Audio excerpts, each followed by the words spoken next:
चर्चा के लिए जो स्रोत सामग्री चुनी गई है ना, वो उन सभी के लिए बहुत प्रासंगिक हैं जो बीपीएससी टीआरई 4 की तैयारी कर रहे हैं। बिल्कुल, विशेष रूप से राजव्यवस्था विशेषज्ञ बनने की तैयारी के लिए। आज का हमारा आधार है कक्षा 6 की एनसीईआरटी। हाँ, सामाजिक और राजनीतिक जीवन की पुस्तक का पहला अध्याय, विविधता की समझ। अब प्रथम दृष्टया ये लग सकता है कि छठी कक्षा की किताब से कि उच्च स्तरीय प्रतियोगी परीक्षा के लिए क्या ही निकाला जा सकता है, राइट, रेलवे। बिल्कुल। परंतु इस चर्चा का मुख्य उद्देश्य सिर्फ पाठ्य पुस्तक के पन्नों को पढ़ना नहीं है। हाँ, मतलब हमें उन महत्वपूर्ण तथ्यों, परिभाषाओं और एमसीक्यू पॉइंट्स को निकालना है जो परीक्षा भवन में अक्सर भ्रम पैदा कर देते हैं। तो ओके, लेट्स अनपैक दिस। चलिए इसे गहराई से समझते हैं। देखिए, भारतीय राज व्यवस्था को समझने के लिए समाज की विविधता को समझना सबसे पहली और जरूरी सीढ़ी है। सबसे पहला सवाल जो दिमाग में आता है वो ये है कि आखिर ये विविधता क्या है। स्रोत के अनुसार खान पान, पहनावे, धर्म, भाषा और त्योहारों में जो भिन्नता होती है वही विविधता है। इसका मूल कारण लोगों का अलग अलग क्षेत्रों से आना है और उनकी संस्कृति का भिन्न होना। यहाँ पर एक बात जोड़ना चाहूंगी, एग्जाम के लिए याद रखिए, भारत में विविधता का आधार मिश्रित संस्कृति है। मिश्रित संस्कृति मतलब कंपोजिट कल्चर। बिल्कुल, सामासिक संस्कृति, यही भारत की सांस्कृतिक पहचान की प्रकृति है। इस बात को स्पष्ट करने के लिए स्रोत में एक बहुत ही बढ़िया केस स्टडी दी गई है। हाँ, समीर 1 और समीर 2 की कहानी। इसका सारांश देखें तो समीर एक हिंदू है, नियमित स्कूल जाता है और वो अंग्रेजी और हिंदी दोनों जानता है। दूसरी तरफ समीर 2 है जो मुस्लिम है, अखबार बेचता है और केवल हिंदी जानता है। दोनों की पृष्ठभूमि एकदम अलग है, लेकिन समानता ये थी कि दोनों मित्र बनना चाहते थे। एक मानवीय जुड़ाव। लेकिन यहीं पर एक जरूरी बात आती है। क्या? BPSC TRE 4 important point.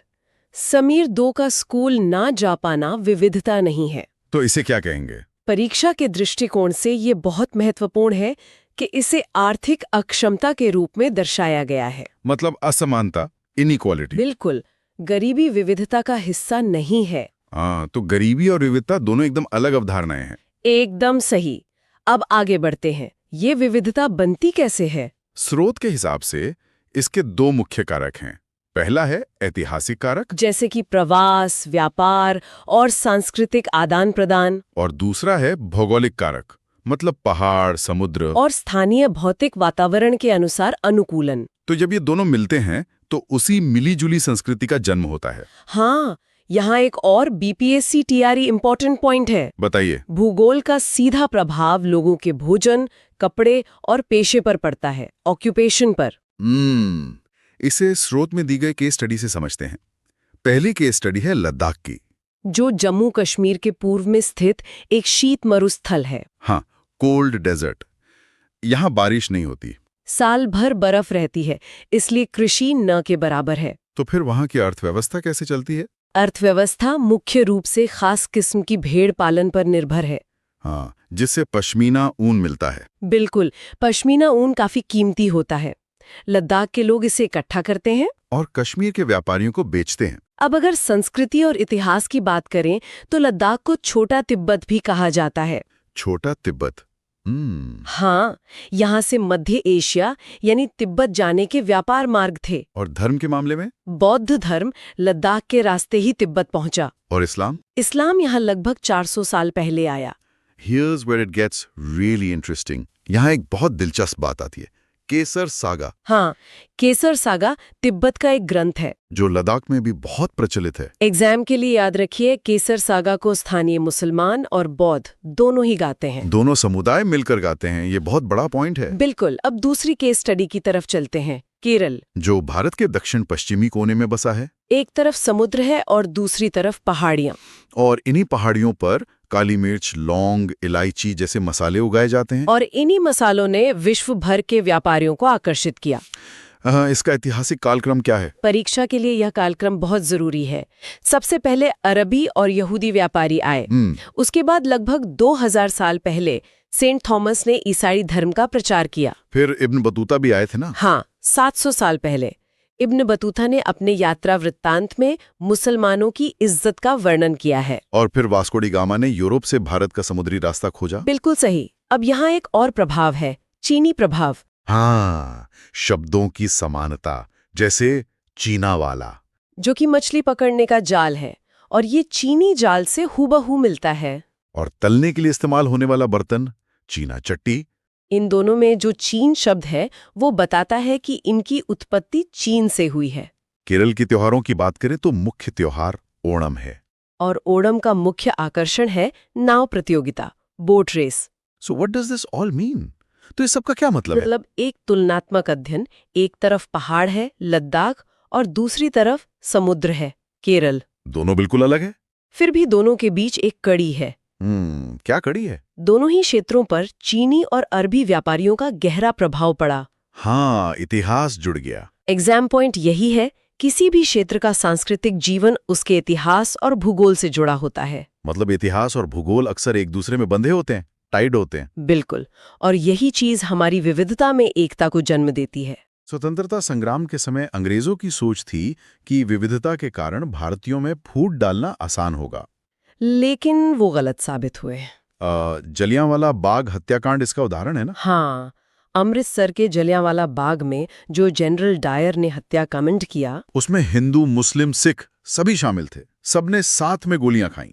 और तिरंगा झंडा स्वतंत्रता संग्राम के दौरान एकता का प्रतीक बना। बीपीएससी टीआरई इंपॉर्टेंट बात यहाँ एक और है। जी, अमृतसर हत्याकांड के बाद शहीदों की याद में एक विशेष गीत गाया गया था, दिन खून के हमारे प्यारे न भूल जाना। बिल्कुल।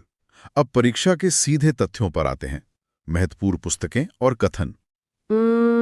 पुस्तक है भारत की खोज, द डिस्कवरी ऑफ इंडिया, जिसके लेखक जवाहरलाल नेहरू हैं। हाँ, और कथन है अनेकता में एकता, यूनिटी इन डाइवर्सिटी। ये नेहरू जी का ही विचार था। नेहरू जी का मानना था कि भारतीय एकता बाहर से थोपी हुई नहीं है, बल्कि बहुत गहरी है। और राष्ट्रगान के बारे में भी स्रोत में कुछ खास लिखा है। राष्ट्रगान के रचयिता रविंद्रनाथ टैगोर हैं। हाँ, एग्जाम पॉइंट ये है कि एनसीईआरटी के अनुसार राष्ट्रगान भारतीय एकता का ही एक वर्णन है, उसकी अभिव्यक्ति है। चलिए अब एक क्विक रिवीजन कर लेते हैं। जी, लद्दाख मतलब छोटा तिब्बत, केसर सागा और पश्मीना। केरल मतलब मसाले, सेंट थॉमस और इब्न बतूता। और शब्दावली में चीना वाला, कथन में अनेकता में एकता, और सबसे बड़ी चेतावनी गरीबी असमानता है, विविधता नहीं। एकदम सटीक। चर्चा बहुत शानदार रही। लेकिन अंत में एक विचार करने योग्य सवाल छोड़ना चाहूंगी। बिल्कुल, बताइए। अगर इतिहास और भूगोल ने मिलकर हमारी इस सांस्कृतिक विविधता को जन्म दिया है, तो आज के इस डिजिटल युग में जहां इंटरनेट ने भौगोलिक दूरियां को ही खत्म कर दिया है, हाँ, सब कुछ एक क्लिक पर है। तो क्या भविष्य में हमारी ये विविधता एक नई तरह की वैश्विक मिश्रित संस्कृति में बदल जाएगी? क्या बात है! ये वाकई सोचने वाला सवाल है। क्या इंटरनेट के युग में भूगोल हमारी संस्कृति तय कर पाएगा? इस सवाल पर विचार जरूर कीजिएगा। तो आज के इस गहन विश्लेषण में हम एक बहुत ही बुनियादी लेकिन बेहद महत्वपूर्ण विषय पर चर्चा करने वाले हैं। शुरुआत करते हैं। हाँ, बिल्कुल। आज की हमारी पूरी चर्चा का स्रोत है एनसीईआरटी कक्षा 6 सामाजिक एवं राजनीतिक जीवन, और इसका अध्याय 2 जिसका नाम है विविधता एवं भेदभाव। सही कहा। और आज का हमारा मिशन एकदम स्पष्ट है। जो भी उम्मीदवार बीपीएससी टीआरई 4 परीक्षा के लिए तैयारी कर रहे हैं, उनके लिए इन विशेष नोट्स और स्लाइड से सबसे महत्वपूर्ण तथ्यों को बाहर निकालना है। हाँ, और सिर्फ तथ्य ही नहीं, बल्कि उन एमसीक्यू पॉइंट्स को डिकोड करना है जहां से सीधे सवाल बनते हैं। कोई अतिरिक्त कहानी नहीं, कोई फालतू बात नहीं, सिर्फ टू द पॉइंट रिवीजन। एकदम। तो सबसे पहले खंड 1 पर आते हैं। भारत में विविधता यानी डाइवर्सिटी और उसका यथार्थ। नोट्स के आंकड़ों पर अगर नजर डालें तो आंकड़े बहुत ही स्पष्ट है। संसार के सभी 8 मुख्य धर्मों के अनुयायी भारत में रहते हैं। ये एक बहुत बड़ा तथ्य है। 8 मुख्य धर्म। बिल्कुल। और सिर्फ धर्म ही नहीं, यहाँ 1600 से ज्यादा मातृभाषाएं बोली जाती हैं। ध्यान रहे, ये बोलियां नहीं, मातृभाषाएं हैं। और इसके साथ ही 100 से ज्यादा तरह के नृत्य भी यहाँ किए जाते हैं। जी, ये तो हुई विविधता की बात। लेकिन यहीं पर एक बड़ा ट्रैप है। एग्जाम के लिए याद रखिए, विविधता हमेशा खुश होने का कारण नहीं बनती। ये बहुत ही सटीक बात है। सुनने में अजीब लग सकता है, लेकिन हम अक्सर उन लोगों के साथ ही सुरक्षित महसूस करते हैं जो हमारी तरह दिखते हैं और बोलते हैं। बिल्कुल। और जब कोई अलग दिखता है तो एक अजीब सी असुरक्षा पैदा होती है। यहीं से जन्म होता है पूर्वाग्रह का। हाँ, पूर्वाग्रह, अंग्रेजी में जिसे प्रेजुडिस कहते हैं। परीक्षा के नजरिए से इसकी परिभाषा एकदम साफ होनी चाहिए। तो पूर्वाग्रह की परिभाषा क्या है? पूर्वाग्रह का सीधा सा मतलब है किसी के बारे में पहले से कोई नकारात्मक राय बना लेना या फिर उन्हें हीन मानना, यानी इंफीरियर समझना। नकारात्मक राय। हाँ, और इसका आधार कुछ भी हो सकता है। व्यक्ति का धर्म, उसकी चमड़ी का रंग, उसका क्षेत्र या फिर उसके कपड़े पहनने का तरीका। इस पर मैं जोर देना चाहूंगा, परीक्षा के लिए ये याद रखना बहुत जरूरी है कि पूर्वाग्रह अक्सर नकारात्मक होते हैं। ये एक बहुत ही महत्वपूर्ण एग्जाम पॉइंट है। बिल्कुल। एनसीईआरटी की स्लाइड से ही इसका एक सीधा उदाहरण लेते हैं। अक्सर ग्रामीण लोगों को अज्ञानी मान लिया जाता है। और शहरी लोगों के लिए भी ऐसा ही है। हाँ, शहरी लोगों को आलसी मान लिया जाता है या फिर ये धारणा बना ली जाती है कि उन्हें सिर्फ पैसे से सरोकार है। जबकि ये सच नहीं है। ये सिर्फ एक पूर्वाग्रह है, एक नकारात्मक राय। सही कहा। और पूर्वाग्रह से जुड़ा हुआ एक और शब्द है रूढ़िबद्ध धारणा। रूढ़िबद्ध धारणा यानी स्टीरियोटाइप। इसे हम ऐसे परिभाषित कर सकते हैं जब हम सभी लोगों को एक ही पक्की छवि में बांध देते हैं। एक पक्की छवि, बिल्कुल। जैसे समाज में ये कह दिया जाता है कि लड़के रोते नहीं हैं या फिर लड़कियां कोमल होती हैं। हाँ, अब इसका प्रभाव क्या पड़ता है? ये धारणा हमें प्रत्येक इंसान को एक अनोखे व्यक्ति की तरह देखने से रोकती है। वो एक खांचे में फिट हो जाते हैं। जी, नोट्स में इसका बहुत ही अच्छा उदाहरण है। जैसे ये मान लेना कि हवाई जहाज उड़ाना लड़कियों का काम नहीं है।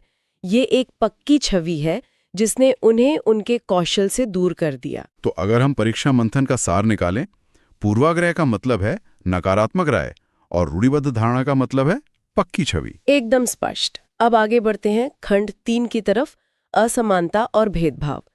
जब ये पूर्वाग्रह और रूढ़िबद्ध धारणाएं व्यवहार में बदलती हैं, तब भेदभाव होता है। मतलब जब हम अपनी नकारात्मक सोच के आधार पर किसी के साथ कुछ बुरा करते हैं। बिल्कुल। जैसे किसी खास समुदाय के व्यक्ति को सार्वजनिक हैंडपंप से पानी ना लेने देना। ये भेदभाव का एक सीधा उदाहरण है। यहाँ पर एक बहुत ही जरूरी बात आती है। बीपीएससी TRE 4 इम्पॉर्टेंट पॉइंट, इसे बिल्कुल ध्यान में रखना है। हाँ, बताइए। गरीबी विविधता का पहलू नहीं है। मैं फिर दोहराता हूँ, गरीबी यानी पॉवर्टी विविधता नहीं है, ये असमानता है, इनइक्वालिटी है। ये परीक्षा के लिए एक बहुत बड़ा ट्रैप है। लोग अक्सर गरीबी को विविधता मान लेते हैं। बिल्कुल। अब इसी असमानता को समझने के लिए मुस्लिम लड़कियों की शिक्षा की एक बहुत ही महत्वपूर्ण केस स्टडी हमारे नोट्स में दी गई है। हाँ, एक रूढ़िबद्ध धारणा है। ये माना जाता है कि मुस्लिम लोग अपनी लड़कियों को स्कूल नहीं भेजना चाहते। लेकिन एनसीईआरटी के तथ्य इसे पूरी तरह से काटते हैं। एकदम। तथ्य ये बताते हैं कि लड़कियों के स्कूल न जाने का मुख्य कारण धर्म नहीं है, मुख्य कारण है गरीबी, यानी आर्थिक असमानता। जी। और इसे साबित करने के लिए केरल का उदाहरण दिया गया है। केरल में क्या हुआ? केरल में स्कूल घर के पास बनाए गए और सरकारी बस की सुविधा बहुत अच्छी कर दी गई, ताकि शिक्षकों और बच्चों को पहुंचने में दिक्कत ना हो। बिल्कुल। इसका परिणाम ये हुआ कि मुस्लिम लड़कियों की उपस्थिति स्कूलों में बढ़ गई।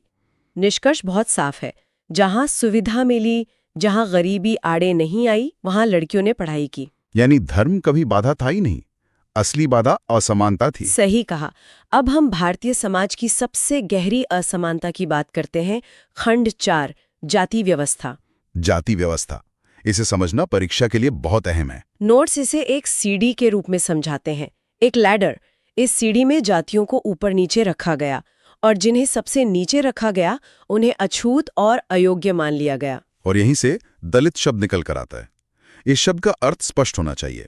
दलित का शाब्दिक अर्थ है दबाया गया या कुचला गया, अंग्रेजी में जिसे ब्रोकन कहा गया है। बिल्कुल।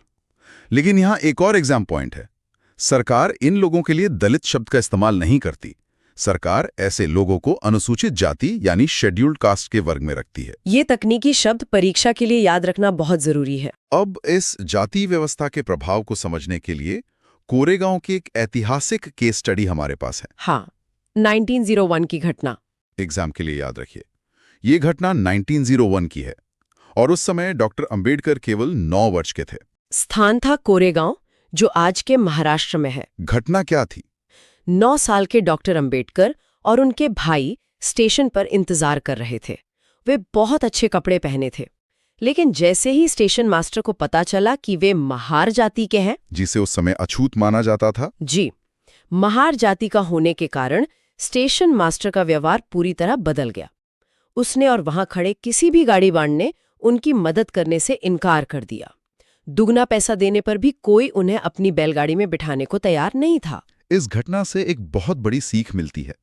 जाति प्रथा केवल किसी को कोई काम करने से नहीं रोकती, यह इंसान से उसका सम्मान और आत्मसम्मान भी छीन लेती है। बिल्कुल, पैसे होने के बावजूद उन्हें जानवरों से भी बदतर समझा गया। इसी अपमान और असमानता के खिलाफ एक बहुत बड़ी लड़ाई शुरू हुई, जो हमें हमारे आखिरी खंड पर लाती है, समानता के लिए संघर्ष और भारतीय संविधान। 1947 से पहले जब देश अंग्रेजों के खिलाफ लड़ रहा था, तो उसके समानांतर एक और संघर्ष चल रहा था, समानता का संघर्ष। ये बहुत अहम बिंदु है। आजादी की लड़ाई सिर्फ अंग्रेजों के खिलाफ नहीं थी। नहीं, दलितों का मंदिरों में प्रवेश के लिए संघर्ष, महिलाओं की शिक्षा के अधिकार की मांग और किसानों का जमींदारों के खिलाफ भारी ब्याज से मुक्ति का संघर्ष, ये सब समानता की ही लड़ाई थी। और इसी लंबे संघर्ष का परिणाम हमारा संविधान है। बिल्कुल, संविधान निर्माताओं ने ये सुनिश्चित किया कि भारत में सभी को समान माना जाएगा। इसके लिए क्या प्रावधान किए गए? सबसे पहला, संविधान में अस्पृश्यता यानी छुआछूत को एक अपराध माना गया है और इसे पूरी तरह खत्म कर दिया गया है। जी, सरकारी नौकरियां सभी के लिए खुली कर दी गईं।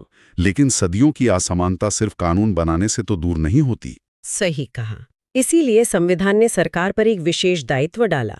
समानता को यथार्थ बनाने के लिए सरकार विशेष कदम उठाएगी। जैसे कि आरक्षण की व्यवस्था? बिल्कुल। संविधान का मुख्य लक्ष्य यही है, समान प्रतिष्ठा और समान अवसर। समान प्रतिष्ठा और समान अवसर, इसे एकदम याद कर लेना है। और इसी समानता को बनाए रखने के लिए एक और बड़ा सिद्धांत है, धर्मनिरपेक्षता यानी सेक्युलरिज्म। इसकी परिभाषा भी एकदम साफ होनी चाहिए। भारत एक धर्मनिरपेक्ष देश है, जिसका मतलब है कि यहाँ बिना किसी भेदभाव के धर्म का पालन होता है। जी, देश में कोई एक भाषा, कोई एक धर्म या कोई एक त्योहार सबके लिए अनिवार्य नहीं है। सरकार सभी धर्मों को बराबर मानती है। यह धर्मनिरपेक्षता का मूल तत्व है। बिल्कुल। तो हमने विविधता, पूर्वाग्रह, रूढ़िबद्ध धारणा, भेदभाव, असमानता और अंततः संविधान द्वारा दी गई समानता के सभी एमसीक्यू पॉइंट्स कवर कर लिए हैं। एक background to the point revision. आज के इस गहन विश्लेषण का सार यही है कि विविधता और असमानता के बीच का अंतर समझना बहुत जरूरी है। ये न केवल बीपीएससी परीक्षा के लिए आवश्यक है, बल्कि एक जागरूक नागरिक बनने के लिए भी अनिवार्य है। बिल्कुल।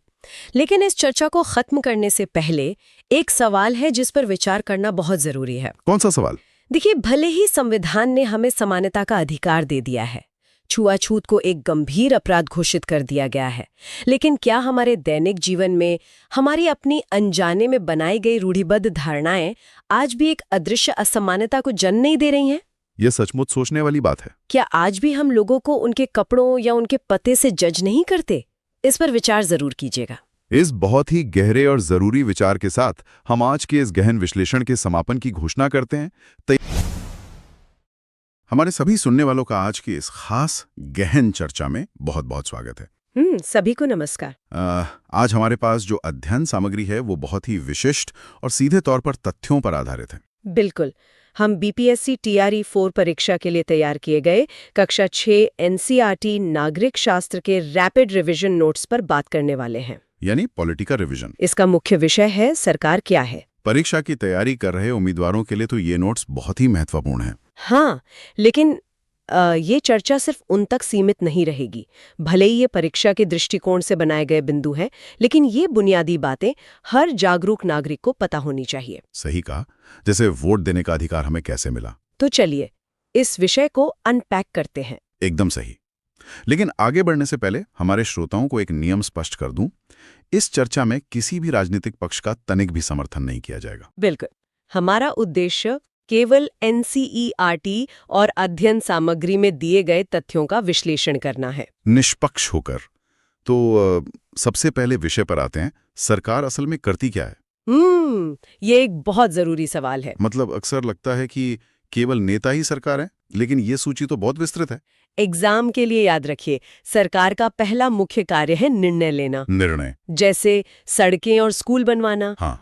और अगर प्याज के दाम अचानक बढ़ जाए तो उन्हें घटाना या फिर बिजली आपूर्ति बढ़ाना। अच्छा, मतलब रोजमर्रा की चीजें? और सामाजिक मुद्दों पर भी तो। बिल्कुल। गरीबों की मदद के लिए विभिन्न कार्यक्रम चलाना भी सरकार का ही कार्य है। और कुछ अत्यंत महत्वपूर्ण सेवाएं भी तो सरकारी तंत्र का हिस्सा हैं। हाँ, NCERT में इसका सटीक उदाहरण है भारत पेट्रोलियम और इंडियन रेलवे, यानी डाक और रेलवे सेवाएं। और सुरक्षा का क्या? देश की सीमाएं?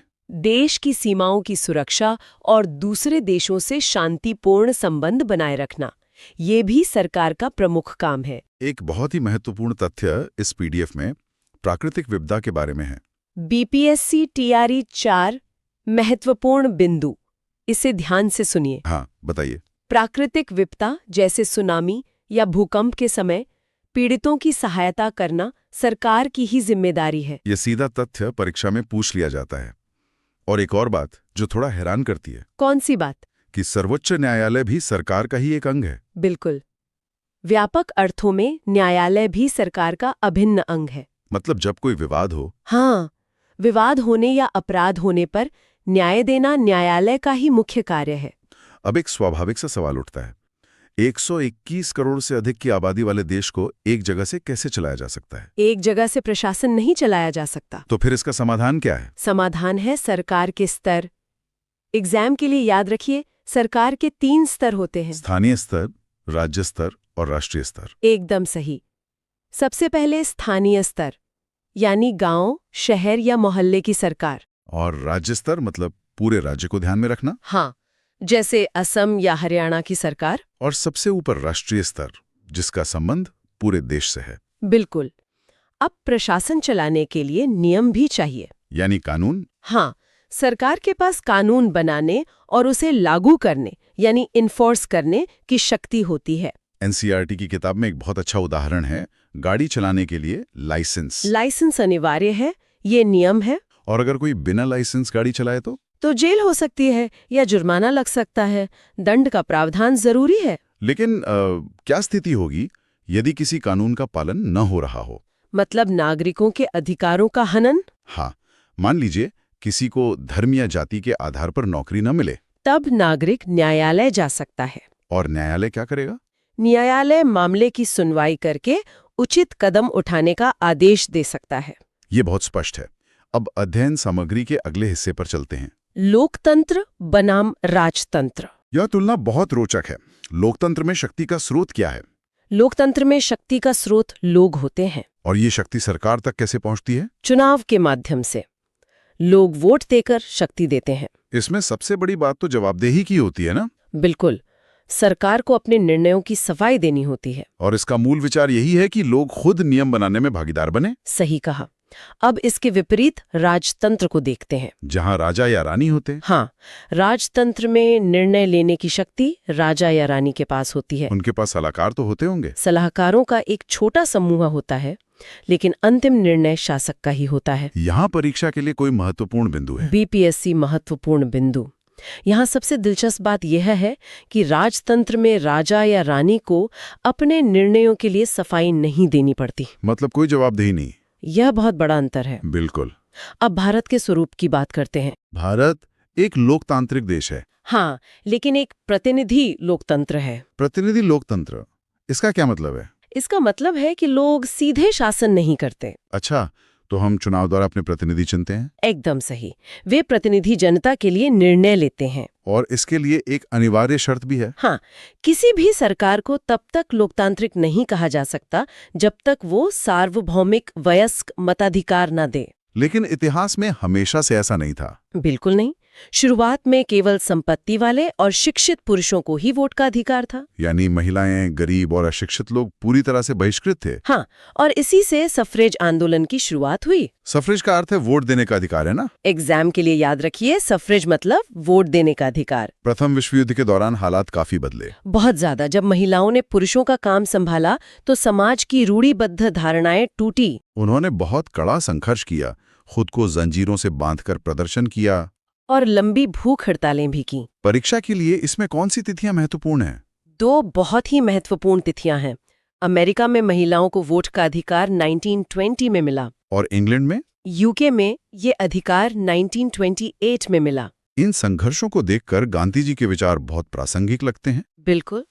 1931 की यंग इंडिया पत्रिका का संदर्भ नोट्स में दिया गया है। उनका कथन क्या था? गांधी जी ने लिखा था, मैं ये विचार सहन नहीं कर सकता कि जिस आदमी के पास संपत्ति है वो वोट दे सकता है, लेकिन जो दिन भर पसीना बहाता है या ईमानदार है, उसे केवल गरीबी के कारण वोट से वंचित नहीं किया जा सकता। ये बहुत ही मजबूत तर्क था। और इसी के चलते वयस्क मताधिकार की मांग मजबूत हुई। चलिए अब चर्चा के अंत में हमारे श्रोताओं के लिए एक त्वरित सारांश यानी रैपिड रिवीजन प्रस्तुत करते हैं। बिल्कुल, मैं परीक्षा के मुख्य बिंदु दोहराती हूँ। शुरू करते हैं।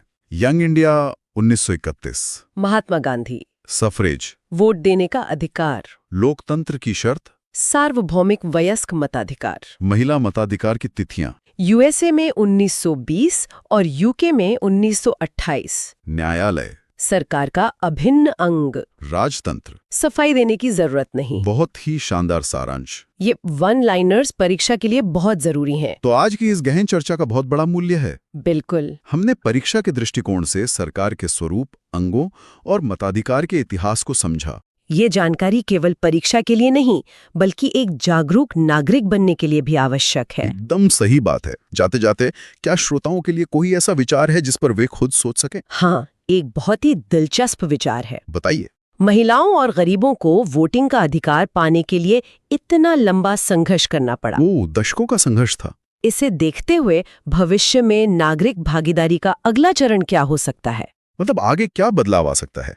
क्या तकनीक शासन में हमारी भूमिका को और अधिक प्रत्यक्ष बना सकती है? ये तो बहुत ही गहरा सवाल है। क्या हम सीधे फोन से मतदान करके नीतियां तय करेंगे? इस पर विचार जरूर किया जाना चाहिए। सच में ये सोचने पर मजबूर करता है। सुनने के लिए बहुत बहुत धन्यवाद। मिलते हैं अगली डीप डाइव में। आज के इस विस्तृत चर्चा में हम एक बहुत ही गंभीर ऐतिहासिक सच से शुरुआत करने वाले हैं। श्रोताओं के लिए ये कल्पना करना भी मुश्किल होगा कि कोई सरकार एक भाषा से इतना डर सकती है कि स्कूली बच्चों पर गोलियां चलवा दे। जी, सुनने में ये किसी डरावनी कहानी जैसा लगता है, लेकिन ये एक कड़वा सच है। बिल्कुल। और जो भी छात्र BPSC TRE 4 परीक्षा की गंभीरता से तैयारी कर रहे हैं, उनके लिए आज की ये चर्चा एक बहुत ही महत्वपूर्ण वन शॉट रिवीजन होने वाली है। सही कहा। आज हम कक्षा 6 की NCERT राजनीति विज्ञान की पुस्तक के अध्याय 4 पर बात कर रहे हैं। अध्याय का नाम है लोकतांत्रिक सरकार के मुख्य तत्व। जी, हमारा मिशन आज यही है कि इन परीक्षा उपयोगी स्लाइडों से सबसे महत्वपूर्ण तथ्यों को, मतलब जो सीधे सवाल बनते हैं, उन्हें निकाला जाए। तो चलिए बिना देरी के शुरू करते हैं। जब हम दक्षिण अफ्रीका के इतिहास को देखते हैं तो सबसे पहला शब्द जो सामने आता है वो है रंगभेद, यानी अंग्रेजी में जिसे अपार्थीड कहा जाता है। हाँ, अपार्थीड। इसका सीधा सा अर्थ है त्वचा या चमड़ी के रंग के आधार पर भेदभाव। उस समय दक्षिण अफ्रीका की जनसंख्या को 4 वर्गों में बांटा गया था। श्वेत, अश्वेत, भारतीय और अन्य, जिन्हें सांवले या कलर्ड कहा जाता था। बिल्कुल। और यह विभाजन मतलब ये सिर्फ कागजों पर नहीं था। श्वेत और अश्वेत लोगों का आपस में घुलना मिलना भी वर्जित था। जी, सार्वजनिक सुविधाएं जैसे बस, ट्रेन, यहाँ तक कि बस स्टैंड भी अलग थे। मुझे यहाँ माया नायडू की वह कहानी याद आती है। माया को अपनी माँ की एक पुरानी स्क्रैप बुक मिलती है। हाँ, जिसमें एक युवा लड़की की तस्वीरें थी। माया को तब पता चलता है कि रंगभेद के दौर में जीवन कितना अमानवीय था। बिल्कुल। और सबसे ज्यादा चौंकाने वाला उदाहरण तो एम्बुलेंस का था। जी, और यहाँ एक BPSC TRE 4 इंपॉर्टेंट पॉइंट है। छात्रों को ध्यान देना चाहिए कि श्वेत लोगों के लिए जो एम्बुलेंस थी वे पूरी तरह सुसज्जित थी, यानी फुल्ली इक्विप्ड थी। जी, जबकि अश्वेत लोगों की एम्बुलेंस में सुविधाओं का भारी अभाव था। सबसे उपजाऊ जमीन भी केवल श्वेतों के लिए थी। और अश्वेतों को वोट देने का अधिकार तक नहीं था। यहीं से उस स्क्रैप बुक वाले लड़के की कहानी जुड़ती है, हेक्टर पीटरसन। हाँ, हेक्टर पीटरसन। 16 जून 1976 की घटना। सोवेतो में जो अश्वेतों का क्षेत्र था। बिल्कुल। और विवाद का मुख्य कारण वोटिंग नहीं बल्कि भाषा थी। श्वेतों की भाषा अफ्रीकांस को जबरदस्ती थोपा जा रहा था, जबकि छात्र अपनी स्थानीय भाषा यानी ज़ुलू सीखना चाहते थे। जी, इसी दबाव के विरोध में हुए प्रदर्शन पर पुलिस ने गोलियां चलाईं और हेक्टर पीटरसन की मृत्यु हो गई। ये बहुत ही दुखद था। लेकिन इसके बाद नेल्सन मंडेला और उनके संगठन अफ्रीकी राष्ट्रीय कांग्रेस यानी ANC ने लंबा संघर्ष किया, और अंततः 1994 में लोकतांत्रिक दक्षिण अफ्रीका की स्थापना हुई, जहां सभी प्रजातियों को समानता मिली। तो अब सवाल ये है कि लोकतंत्र तो आ गया, पर सरकार पर नियंत्रण कैसे रहे? यहीं पर भागीदारी और सरकार की जवाबदेही का सिद्धांत आता है। हाँ, लोकतंत्र का चक्र बहुत सीधा है। जनता, फिर चुनाव, फिर प्रतिनिधि और अंत में सरकार। और भारत में ये सरकार 5 वर्ष के लिए बनती है। बिल्कुल, नियमित चुनाव ही वो तरीका है जिससे सरकार पर नियंत्रण रहता है। काम के आधार पर ही पुनः चुनाव संभव है। जी, लेकिन भागीदारी सिर्फ वोट देने तक सीमित नहीं है। अगस्त 2005 की केस स्टडी इसका सबसे बड़ा उदाहरण है। जब सरकार ने बिजली का किराया बढ़ा दिया था। हाँ, तब जनता ने जुलूस निकाले, बड़े पैमाने पर हस्ताक्षर अभियान चलाए। और नतीजा क्या हुआ? सरकार को अपना निर्णय वापस लेना पड़ा। बिल्कुल, ये जनता के प्रति जिम्मेदारी या अकाउंटेबिलिटी का सीधा प्रमाण है। भागीदारी के और भी तरीके हैं, जैसे धरने, जुलूस, हड़ताल। जी।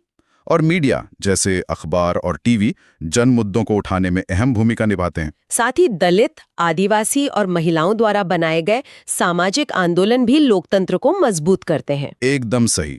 अब जब समाज में इतने अलग अलग समूह हैं, तो तालमेल की कमी से विवाद भी होते हैं। हाँ, संस्कृति, धर्म, क्षेत्र और आर्थिक पृष्ठभूमि इसके मुख्य कारण है। और इसके पीछे सबसे बड़ा कारण होता है भेदभाव का डर। और इन विवादों को सुलझाना सरकार की जिम्मेदारी है। जैसे धार्मिक जुलूसों का उदाहरण, जुलूस के रास्ते को लेकर विवाद हो सकता है, ऐसे में पुलिस की भूमिका अहम होती है, बातचीत करवाना और तनाव कम करना। बिल्कुल, और विवादों की बात हो तो कावेरी नदी जल विवाद को कैसे भूल सकते हैं? जी, एग्जाम के लिए याद रखिए, ये विवाद कर्नाटक और तमिलनाडु के बीच है। कर्नाटक ऊपरी हिस्से में है, जहां कृष्णा राजा सागर बांध है, जिसका उपयोग सिंचाई और बेंगलुरु शहर के लिए होता है। और तमिलनाडु निचले हिस्से में है, जहां मेटूर बांध है, जो डेल्टा क्षेत्र में सिंचाई के लिए जरूरी है। मूल विवाद यही है कि मेटूर में पानी तभी आएगा जब कृष्णा राजा सागर से पानी छोड़ा जाएगा। बहुत ही स्पष्ट MCQ पॉइंट है ये। अब हम अपनी चर्चा के अंतिम महत्वपूर्ण बिंदु पर आते हैं, समानता एवं न्याय। जी, समानता और न्याय को एक दूसरे से अलग नहीं किया जा सकता। डॉक्टर BR अम्बेडकर के विचार यहाँ बहुत अहम हैं। बिल्कुल, उन्होंने कहा था कि अस्पृश्यता या छुआछूत अमानवीय है और अब ये कानून द्वारा पूर्णतः प्रतिबंधित है। शिक्षा, मंदिर प्रवेश और स्वास्थ्य सुविधाओं से किसी को वंचित रखना अब अपराध है। अस्पृश्यता का उन्मूलन ही समानता और न्याय की नींव है, और इसी में लैंगिक न्याय भी शामिल है। जी, समाज में लड़कों को लड़कियों से अधिक महत्व दिए जाने की समस्या, इसके लिए सरकार ने कड़े कदम उठाए हैं। लड़कियों की शिक्षा को बढ़ावा देना और सरकारी स्कूलों या कॉलेजों में फीस माफ या कम करने का प्रावधान। बिल्कुल। तो ये थी हमारी आज की विस्तृत चर्चा।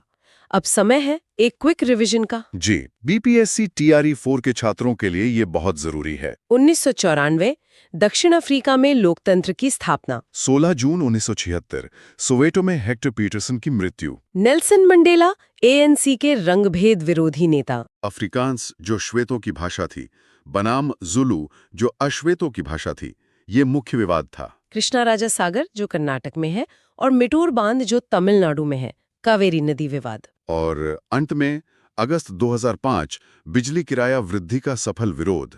बिल्कुल, ये सभी तथ्य परीक्षा के लिए अति महत्वपूर्ण हैं। जी, लेकिन चर्चा खत्म करने से पहले श्रोताओं के लिए एक विचार छोड़ना चाहूंगा। जी बिल्कुल।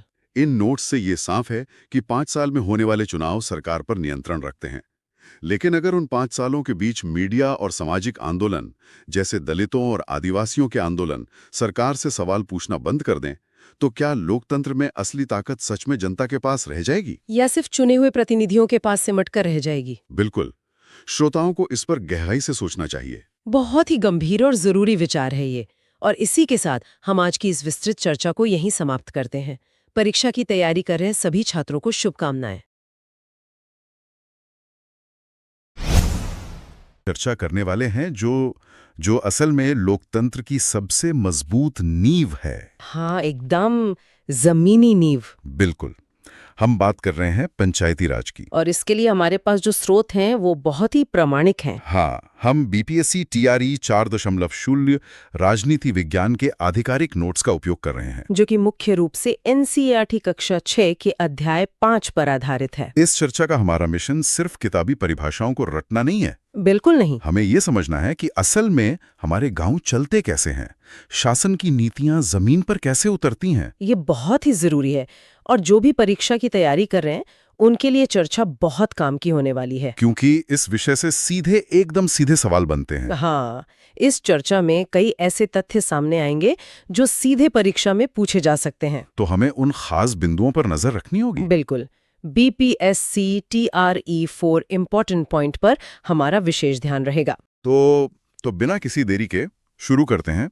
सबसे बुनियादी ढांचा, ग्राम सभा और ग्राम पंचायत। हाँ, अक्सर लोग इन दोनों में कंफ्यूज हो जाते हैं, दोनों को एक ही समझ लेते हैं। ये भ्रम बहुत आम है, लेकिन परीक्षा के लिए ये अंतर समझना बहुत महत्वपूर्ण है। तो सबसे पहले ग्राम सभा को परिभाषित करते हैं। देखिए, ग्राम सभा एक पंचायत क्षेत्र में रहने वाले सभी वयस्कों की सभा होती है। सभी वयस्कों की? हाँ।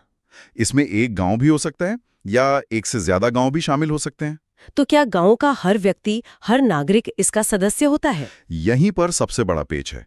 एग्जाम के लिए याद रखिए, गांव का हर व्यक्ति इसका सदस्य नहीं होता। अच्छा, तो सदस्यता के लिए क्या शर्तें हैं? इसकी 3 स्पष्ट शर्तें हैं। पहली, आयु 18 वर्ष या उससे अधिक होनी चाहिए। ठीक है, 18 वर्ष। दूसरी शर्त, उसे वोट देने का अधिकार प्राप्त होना चाहिए। और तीसरी और सबसे अहम बात, उसका नाम गांव की मतदाता सूची में होना चाहिए। मतलब वोटर लिस्ट में नाम होना अनिवार्य है। एकदम सही। अगर कोई 18 साल का है पर उसका नाम वोटर लिस्ट में नहीं है तो वो ग्राम सभा का सदस्य नहीं है। ये बहुत ही बारीक पॉइंट है। तो अगर ये ग्राम सभा है तो फिर ग्राम पंचायत क्या है? ग्राम पंचायत एक चुनी हुई संस्था है। चुनी हुई संस्था। इसका गठन कैसे होता है? पूरे पंचायत क्षेत्र को छोटी छोटी इकाइयों में बांट दिया जाता है, जिन्हें वार्ड कहते हैं। बिल्कुल। हर वार्ड से एक प्रतिनिधि चुना जाता है जिसे वार्ड पंच कहते हैं। और सरपंच? पूरे पंचायत क्षेत्र के मतदाता मिलकर पंचायत के मुखिया को चुनते हैं, यानी सरपंच को। हाँ, तो सरपंच और वार्ड पंच मिलकर ग्राम पंचायत बनाते हैं। और इनका कार्यकाल कितना होता है? इनका कार्यकाल 5 वर्ष का होता है। लेकिन नोट्स में एक और पद का जिक्र है जो चुनाव से नहीं आता। हाँ, ग्राम सचिव या ग्राम पंचायत सेक्रेटरी। ये तो बहुत महत्वपूर्ण लग रहा है। ये एक BPSC TRE 4 इम्पोर्टेंट पॉइंट है। सचिव का चुनाव जनता द्वारा नहीं होता। तो ये पद कैसे भरा जाता है? इसकी नियुक्ति सरकार द्वारा की जाती है। मतलब ये एक सरकारी कर्मचारी है? एकदम सही। और ये केवल ग्राम पंचायत का नहीं बल्कि ग्राम सभा का भी सचिव होता है। अच्छा, दोनों का सचिव। इसका मुख्य काम क्या होता है? इसका मुख्य काम है बैठक बुलाना और उन बैठकों में जो भी चर्चा या निर्णय होते हैं उनका रिकॉर्ड रखना। तो ये सिस्टम में पारदर्शिता और निरंतरता लाता है। बिल्कुल। अब जब पारदर्शिता की बात आ ही गई है तो ग्राम सभा की असली शक्ति पर बात करते हैं। हाँ, ग्राम सभा की भूमिका। नोट्स में ग्राम सभा को पंचायत की आंख कहा गया है। द आई ऑफ द सभा। हाँ, ऐसा क्यों? क्योंकि ये चुने हुए प्रतिनिधियों पर नजर रखती है। मतलब सरपंच और पंचों पर। हाँ, ये पैसों का दुरुपयोग रोकती है और पंचायत को मनमाने ढंग से काम करने से रोकती है। लेकिन जमीन पर ये कैसे काम करता है? क्या लोग सच में सवाल पूछते हैं? इसके लिए नोट्स में एक बहुत ही अच्छी केस स्टडी दी गई है। वो गरीबी रेखा वाली BPL सूची की केस स्टडी? बिल्कुल। स्थिति ये थी कि ग्राम सभा की बैठक में BPL सूची पढ़ी जा रही थी। और सूची में नटवर और बिरजू का नाम था? हाँ, जबकि गांव के लोग जानते थे कि नटवर के पास रंगीन टीवी है और बिरजू के पास काफी जमीन है। फिर भी उनका नाम गरीबी रेखा की सूची में था। और दूसरी तरफ ओम प्रकाश था। हाँ, ओम प्रकाश एक भूमिहीन मजदूर था जिसके पास गुजारे का कोई साधन नहीं था, लेकिन उसका नाम सूची से गायब था। यही अन्याय था। शुरुआत में सब चुप थे, लेकिन फिर ग्राम सभा ने अपनी शक्ति दिखाई। लोगों ने आवाज उठाई। बिल्कुल। सदस्यों ने पूछा कि नटवर और बिरजू का नाम सूची में क्यों है और ओम प्रकाश का क्यों नहीं। तो इसका नतीजा क्या निकला? सरपंच ने क्या किया? ग्राम सभा के दबाव में सरपंच को आदेश देना पड़ा। क्या आदेश? कि ओम प्रकाश की पारिवारिक आय की पुनः जांच की जाए और अगर वो गरीब है तो उसका नाम जोड़ा जाए। बिल्कुल। ये साबित करता है कि ग्राम सभा गलतियों को सुधार सकती है, जवाबदेही तय कर सकती है। एकदम सही। अब पंचायत के कार्यों पर आते हैं। पंचायत आखिर काम क्या क्या करती है? इसके कई मुख्य कार्य हैं। सबसे पहले निर्माण और रखरखाव। जैसे सड़कें और नालियां। हाँ, सड़कें, नालियां, स्कूल की इमारतें और पानी के स्रोत बनवाना। और इसके अलावा स्थानीय कर लगाना और इकट्ठा करना। टैक्स। हाँ, और रोजगार संबंधी सरकारी योजनाएं लागू करना। नोट्स में निर्माण समितियों का भी जिक्र है। हाँ, कुछ राज्यों में कामों को बेहतर ढंग से करने के लिए निर्माण समितियां होती हैं। लेकिन इन सब कामों के लिए पैसा कहाँ से आता है? ये बहुत जरूरी सवाल है। फंड के 3 मुख्य स्रोत हैं। पहला स्रोत क्या है? पहला है करों से मिलने वाला पैसा, जो घरों और बाजारों पर लगाया जाता है। बिल्कुल। दूसरा स्रोत है सरकारी योजनाओं की राशि। ये फंड कहाँ से आता है? ये जनपद और जिला पंचायत के माध्यम से ग्राम पंचायत को मिलता है। और तीसरा स्रोत? दान, समुदाय के काम के लिए मिलने वाला डोनेशन। ये फंड व्यवस्था समझना बहुत जरूरी है। हाँ, अब इस फंड का इस्तेमाल कैसे होता है, इसके लिए हरदास गांव की केस स्टडी देखते हैं। हरदास गांव, वहाँ पानी की बहुत भारी कमी थी ना? हाँ, वाटर स्कैसिटी। महिलाओं को पानी लाने के लिए बहुत दूर जाना पड़ता था। 3 किलोमीटर दूर सुरु नदी तक। एग्जाम के लिए याद रखिए, नदी का नाम सुरु नदी था। तो इस समस्या का क्या समाधान निकाला गया? शुरुआत में तो लोगों ने अस्थायी उपाय सोचा, जैसे हैंडपंप गहरे करना। हाँ, और कुओं को साफ करना। लेकिन ये स्थायी समाधान नहीं था। असली समाधान किसने दिया? ग्राम सभा के एक सदस्य ने, जिसका नाम अनवर था। अनवर ने क्या सुझाव दिया? उसने जल संवर्धन यानी वाटरशेड डेवलपमेंट का सुझाव दिया। ये बहुत ही महत्वपूर्ण है। बिल्कुल। जल संवर्धन में मुख्य रूप से 3 चीजें की जाती हैं। वो क्या है? पहला, बड़े पैमाने पर पेड़ लगाना, ताकि पानी जमीन में रिस सके। हाँ। दूसरा, पानी के बहाव को रोकने के लिए चेक डैम बनाना। छोटे बांध। और तीसरा, टंकियां बनाना। तो इसका परिणाम क्या हुआ हरदास गांव में? परिणाम बहुत शानदार था। बंजर जमीन हरे भरे मैदान में बदल गई। भूजल स्तर ऊपर आ गया। एकदम। यह एक बेहतरीन उदाहरण है कि पंचायत सही तरीके से काम करे तो क्या हो सकता है। अब जरा इस पूरे सिस्टम के ढांचे को समझते हैं। पंचायती राज के 3 स्तर। हाँ, यह एक त्रिस्तरीय पिरामिड संरचना है। गांव के स्तर पर तो ग्राम पंचायत हो गई। बिल्कुल।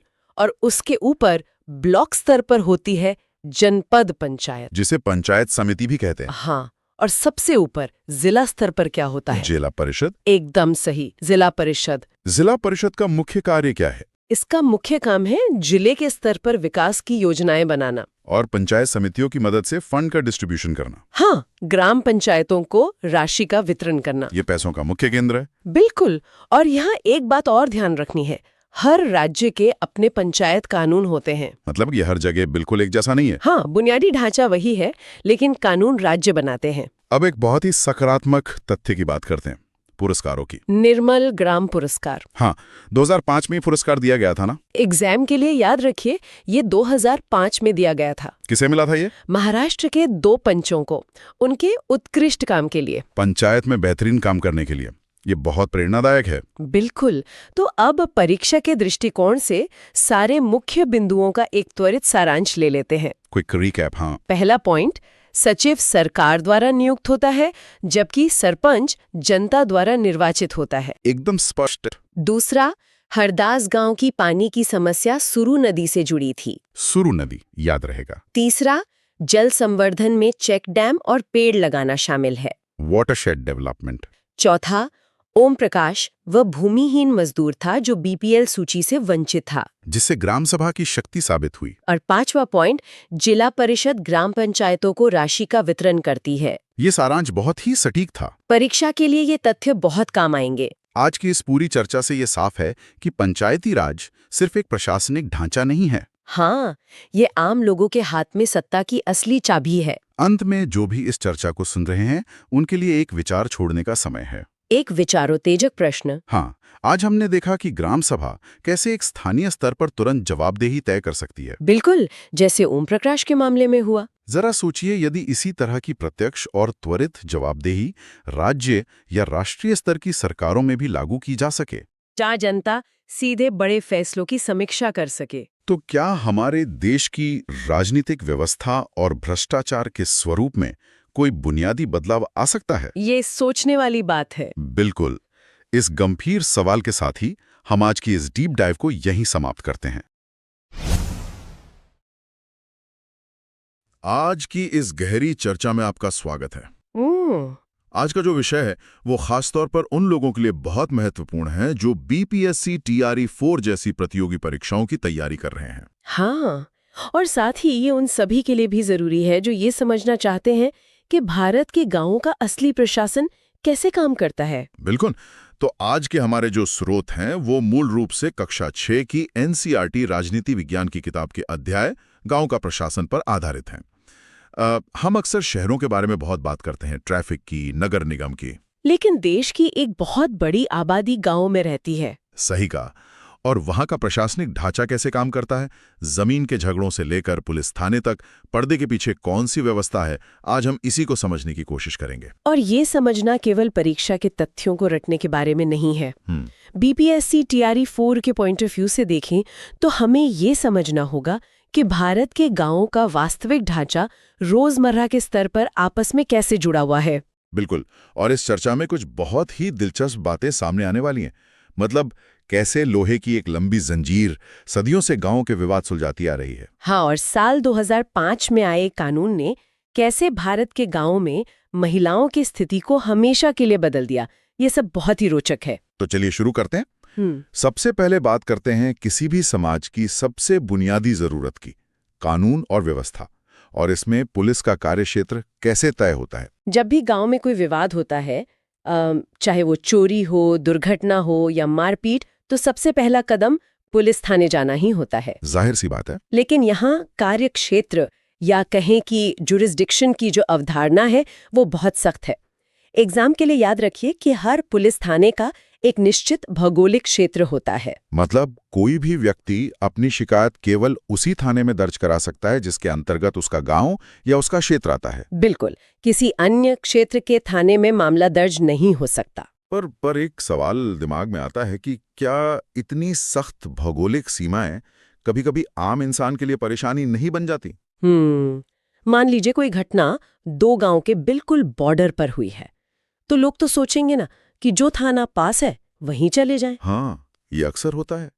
लेकिन इस कठोरता के पीछे एक बहुत बड़ा कारण है, जवाबदेही तय करना। अगर कार्यक्षेत्र लचीले कर दिए जाएं, तो पुलिस थानों के बीच जिम्मेदारी टालने की प्रवृत्ति बढ़ सकती है। अच्छा, मतलब एक थाना कह सकता है कि यह हमारे इलाके का मामला नहीं है, आप दूसरे थाने जाइए। एकदम सही। जब सीमाएं नक्शे पर स्पष्ट होती हैं, तो उस क्षेत्र के एसएचओ यानी स्टेशन हाउस ऑफिसर की ये सीधी जिम्मेदारी बन जाती है, जिसे हम आम बोलचाल में थानेदार कहते हैं। जी। पुलिस का प्राथमिक दायित्व लोगों से घटना के बारे में पूछताछ करने, लिखित रूप से शिकायतें दर्ज करना जिसे हम एफआईआर कहते हैं, और कानूनी कार्रवाई करना है। लेकिन यहाँ स्रोत में एक बहुत बड़ा एक अहम मोमेंट है। हाँ। अक्सर गांव में जो झगड़े होते हैं वो जमीन या मेड़ को लेकर होते हैं। हाँ, जमीन के विवाद सबसे आम है। तो जब मामला थाने पहुंचता है तो पुलिस विभाग का काम केवल अपराध नियंत्रण और कानून व्यवस्था बनाए रखना है। जमीन के रिकॉर्ड रखना या ये तय करना कि जमीन किसकी है, ये उनका काम बिल्कुल नहीं है। ये एक बहुत ही इम्पॉर्टेंट पॉइंट है, खासकर बीपीएससी टीआरई 4 के कंसेप्ट्स क्लियर करने के लिए। पुलिस ये तय नहीं कर सकती कि किस किसान का खेत कहाँ खत्म होता है, क्योंकि उनके पास जमीन का कोई रिकॉर्ड या नक्शा नहीं होता। बिल्कुल नहीं। इसके लिए एक अलग ही व्यवस्था बनाई गई है, जो है राजस्व विभाग। तो अगर पुलिस जमीन का फैसला नहीं कर सकती तो विवाद कैसे सुलझेगा? यहाँ प्रवेश होता है ग्रामीण प्रशासन की एक बहुत ही महत्वपूर्ण कड़ी का, पटवारी। पटवारी का पद जमीनी स्तर पर बहुत शक्तिशाली होता है। अलग अलग राज्यों में इन्हें लेखपाल, कानूनगो या कर्मचारी भी कहा जाता है। तो पटवारी का मुख्य काम क्या होता है? सिर्फ टैक्स लेना? नहीं, केवल वो नहीं। मुख्य काम किसानों से भूमि कर या लैंड रेवेन्यू इकट्ठा करना तो है ही, लेकिन साथ ही सरकार को अपने क्षेत्र में उगाई जाने वाली फसलों की जानकारी देना। हाँ। और रिकॉर्ड अपडेट करना भी है। रिकॉर्ड अपडेट करना मतलब जैसे अगर किसी किसान ने फसल बदल ली या नया कुआं खुदवा लिया। हाँ, अगर खेत में सरसों की जगह गेहूं बो दिया गया है तो वो जानकारी पटवारी के रिकॉर्ड में जानी चाहिए। ये तो बहुत बारीकी का काम है। हाँ। अब उस विवाद पर वापस आते हैं जिसके कारण पुलिस बुलानी पड़ी थी। हाँ। यहाँ एक शब्द का जिक्र बार बार आता है, मेड़। जी, मेड़। ये मेड़ असल में 2 खेतों को अलग करने वाली मिट्टी की एक छोटी सीमा होती है। और मेड़ खिसकाना आपसी विवादों का बहुत बड़ा कारण होता है। बिल्कुल। एक किसान सोचता है कि मैं थोड़ी सी मेड़ आगे कर लूं तो मेरी जमीन बढ़ जाएगी। और यहीं से झगड़ा शुरू होता है। तो इस झगड़े का निर्णायक समाधान कैसे होता है? पटवारी ऐसा क्या करता है कि दूध का दूध और पानी का पानी हो जाता है? यहीं पर वो चीज काम आती है जिसका हमने शुरुआत में जिक्र किया था, लोहे की एक लंबी जंजीर। इसे तकनीकी भाषा में जरीब कहा जाता है। जरीब, ये शब्द बहुत दिलचस्प है। एग्जाम में सीधे सीधे पूछा जा सकता है कि जमीन नापने के लिए इस्तेमाल होने वाली जंजीर को क्या कहते हैं, तो याद रखिए जरीब। तो पटवारी इस जरीब से क्या करता है? पटवारी इसी जरीब से खेत पर जाकर जमीन नाप कर देखता है। उसके पास गांव का सरकारी नक्शा होता है, वो नाप का मिलान नक्शे से करता है। अगर वो दोनों मेल नहीं खाते तो तुरंत पता चल जाता है कि मेड़ खिसकाई गई है। और इससे विवाद हमेशा के लिए सुलझ जाता है। लेकिन पटवारी ये सब जानकारी, ये सारी डिटेल्स कहाँ लिखता है? इसके लिए कोई खास रजिस्टर होता होगा? हाँ, एक बहुत ही महत्वपूर्ण रजिस्टर है जिसे खसरा रिकॉर्ड कहते हैं। खसरा रिकॉर्ड, इसमें क्या क्या दर्ज होता है? इसमें जमीन का बहुत विस्तृत विवरण होता है। ये सिर्फ मालिक का नाम और क्षेत्रफल, जो कि हेक्टेयर में होता है, सिर्फ यही नहीं बताता। इसमें यह भी दर्ज होता है कि कौन सी फसल उगाई गई है और सिंचाई के साधन क्या हैं। मतलब अगर कोई कुआं है तो क्या वो भी लिखा होगा? बिल्कुल, कुआं चालू है या बंद पड़ा है, ये जैसी बारीक जानकारियां भी खसरा रिकॉर्ड में दर्ज होती हैं। ये तो बहुत ही विस्तृत डेटाबेस है। अब ये सोचने वाली बात है कि अगर पटवारी के पास इतनी सारी जानकारी और इतनी ताकत है तो उसके ऊपर भी तो कोई निगरानी रखने वाला होना चाहिए। बिल्कुल होना चाहिए। और प्रशासन में इसके लिए एक पूरा पदानुक्रम या कहें हायरार्की होती है। पूरे देश के राजस्व ढांचे को अगर हम बड़े परिदृश्य में देखें तो सभी राज्य जिलों में बटे हैं। और जिले का प्रमुख जिलाधिकारी या डिस्ट्रिक्ट कलेक्टर होता है। सही कहा।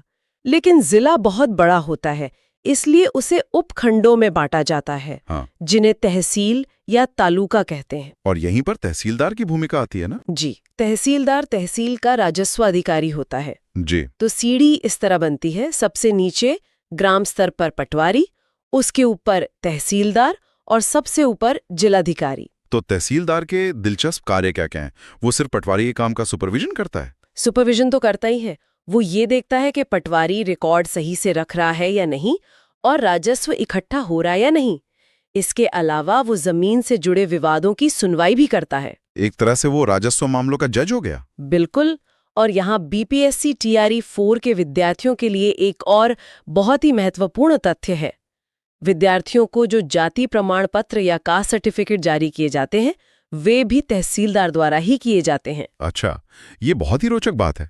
अक्सर लोग सोचते हैं कि ये किसी और विभाग का काम होगा, लेकिन चूंकि वंशावली और पीढ़ियों का जमीनी रिकॉर्ड राजस्व विभाग के पास होता है, इसलिए ये काम तहसीलदार का है। एकदम सही लॉजिक है इसका।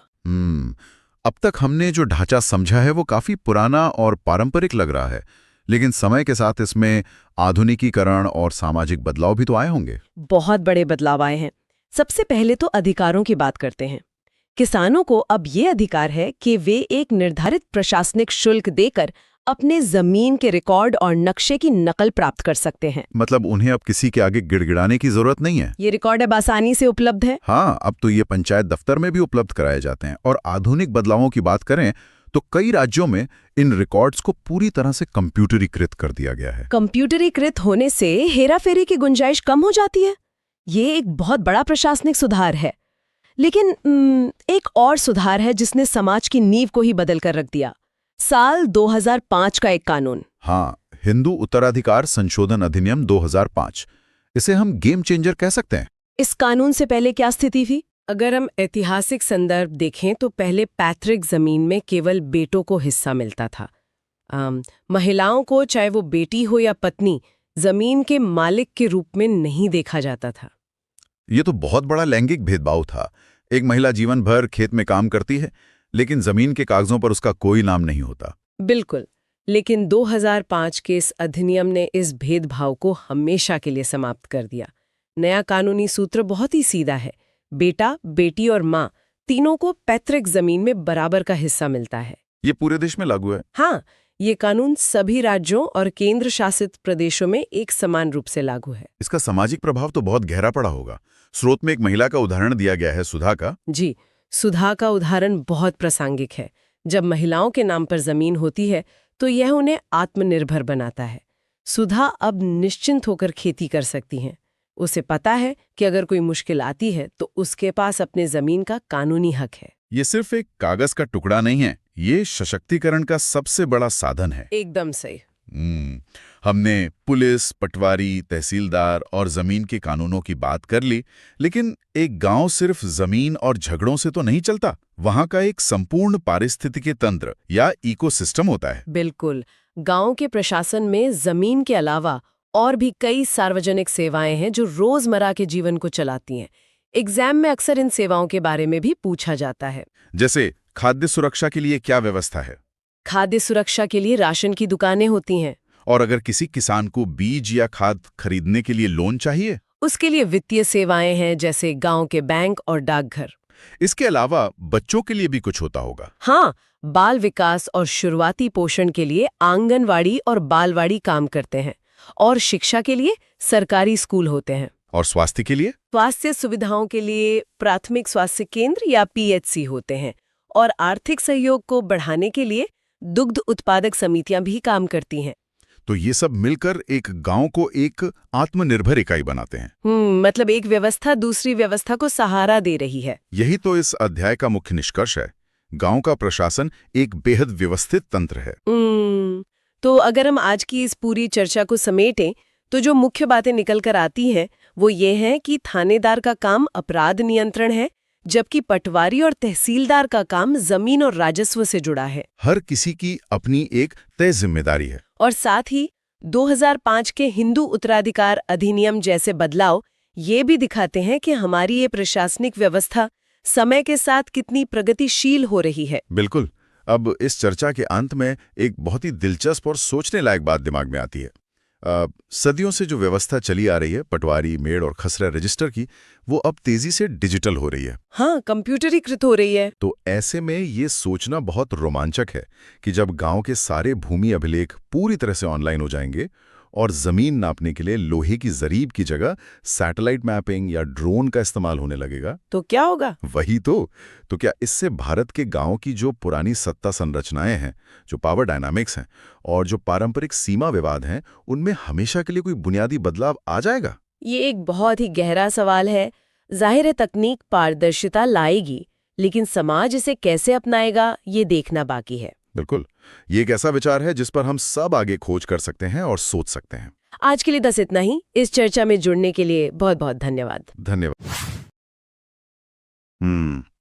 आज हम एक बहुत ही महत्वपूर्ण विषय की गहन चर्चा करने वाले हैं। जी, और ये चर्चा NCERT कक्षा 6 राजनीति विज्ञान के अध्याय 7 पर केंद्रित होगी। हाँ, जिसका शीर्षक है नगर प्रशासन। देखिए, ये पूरा विश्लेषण सीधे तौर पर BPSC TRE 4 परीक्षा की अध्ययन सामग्री और स्लाइड्स पर आधारित है। बिल्कुल, मतलब ये कोई सामान्य बातचीत नहीं है। जी, यह शहर कैसे काम करते हैं इसे समझने का एक सीधा प्रयास है। और परीक्षार्थियों के लिए ये महत्वपूर्ण तथ्यों का एक बेहतरीन रिवीजन है जो बिना किसी लंबे लेक्चर के दिमाग में बैठ जाएगा। तो शुरुआत गांव और शहर के बुनियादी अंतर से करते हैं। गांव और शहर में बड़ा फर्क होता है। शहर काफी बड़े और फैले हुए होते हैं। शहर में भीड़-भाड़ वाले बाजार होते हैं, चौड़ी गलियां होती हैं, बिजली और पानी की सुविधाएं होती हैं और बड़े अस्पताल भी होते हैं। इस पूरी व्यवस्था को चलाने के लिए प्रशासनिक संस्थाएं होती हैं। BPSC TRE 4 important point. प्रशासनिक संस्थाओं का अंतर बहुत महत्वपूर्ण है। सही कहा। एग्जाम के लिए याद रखिए कि बड़े शहरों में प्रशासन का काम नगर निगम संभालता है। नगर निगम यानी म्युनिसिपल कॉर्पोरेशन। उदाहरण के लिए पुणे और दिल्ली का नगर निगम। और छोटे कस्बों में ये प्रशासनिक कार्य? छोटे कस्बों में प्रशासन का कार्य नगर पालिका करती है। नगर पालिका यानी म्युनिसिपल काउंसिल। अब नगर प्रशासन की मुख्य जिम्मेदारियों पर आते हैं। इनकी जिम्मेदारियां बहुत स्पष्ट हैं। सड़कों पर रोशनी का प्रबंध करना, कूड़ा इकट्ठा करना, पानी की सुविधा सुनिश्चित करना। इसके अलावा स्कूल, अस्पताल और डिस्पेंसरी चलाना भी शामिल है। इतने बड़े शहर का प्रशासन एक साथ नहीं चल सकता। बिल्कुल, इसीलिए शहर का विभाजन किया जाता है। पूरे शहर को अलग अलग वार्डों में बांटा जाता है। वार्ड व्यवस्था। हर वार्ड का एक प्रतिनिधि होता है जिसे निगम पार्षद कहा जाता है। Ward councillor. एग्जाम के लिए याद रखिए, ये एक निर्वाचित पद है, इलेक्टेड। हाँ, जनता हर वार्ड से एक पार्षद चुनती है। पार्षद सीधे तौर पर जनता के प्रति जवाबदेह होते हैं। अगर वार्ड के अंदर कोई समस्या है तो पार्षद उसे सुलझाते हैं। जैसे कोई तार लटक रहा हो या फिर स्ट्रीट लाइट खराब हो गई हो तो उसे ठीक कराना पार्षद का ही काम है।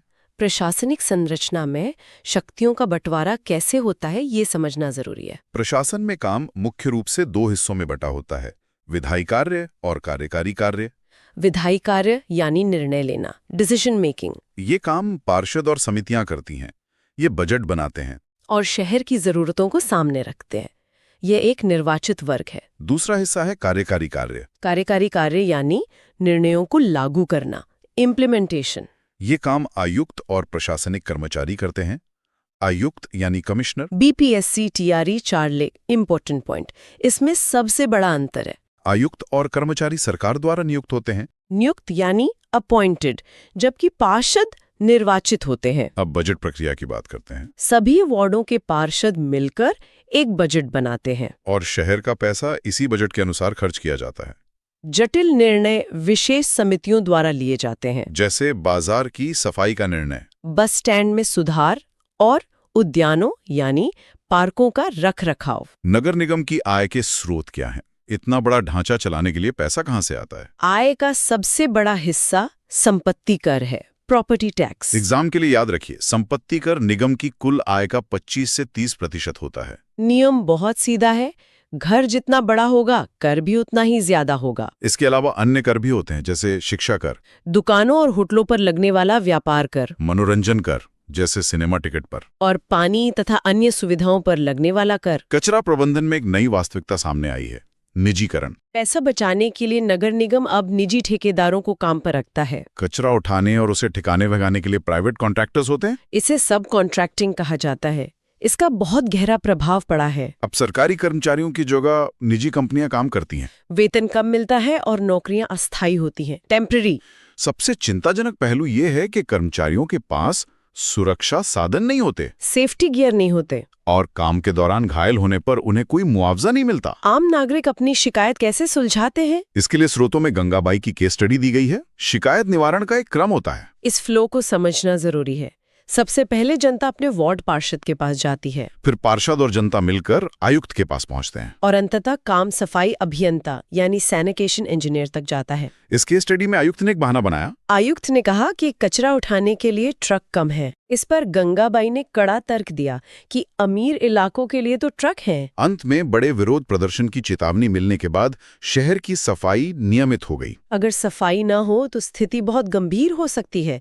इसका एक ऐतिहासिक सबक है 1994 का सूरत प्लेग। उस समय सूरत भारत के सबसे गंदे शहरों में से एक था। कूड़ा नालियों और सड़कों पर पड़ा रहता था। स्रोतों के आधार पर स्पष्ट है कि प्लेग हवा के जरिए फैलता है। ये एक एयरबोर्न बीमारी है। इस महामारी के डर से लगभग 3 लाख लोगों ने शहर छोड़ दिया। कई मौतें भी हुईं।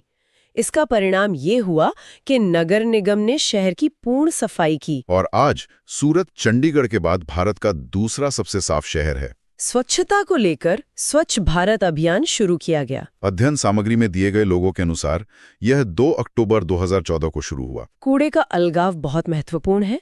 Waste segregation. डस्टबिन के रंगों का विज्ञान याद रखना जरूरी है। नीला कूड़ादान, ये न गलने वाली चीजों के लिए है।